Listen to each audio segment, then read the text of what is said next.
We read the classical curriculum and we study Greek up until the 3rd century, about the time of Alexander, and then we lose interest in Greek because we think it's all downhill after that. And so there's a gap of several hundred years, if we're in Greek and Roman studies, between the end of the classical period and then we move over to Rome and start studying Virgil and Lucretius. And yet there is this great important part of Greek after the death of Socrates that we're not paying attention to, including Christianity and the New Testament. The Jesus story is the most amazing, well-crafted, well-designed story that we have in our whole tradition. There is no other story that compares to this.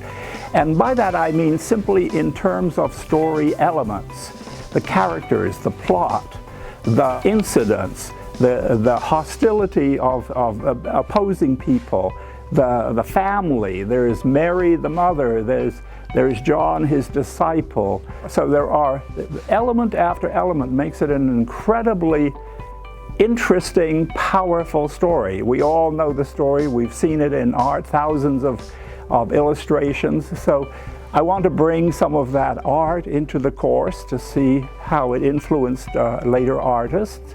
I also think the Nicene Creed is a significant document in the history of classical Greek.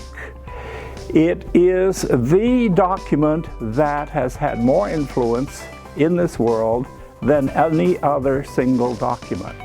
So I just want to say that I think this aspect of classical Greek, ancient Greek, has been excluded, and yet it's fundamentally important for us right today.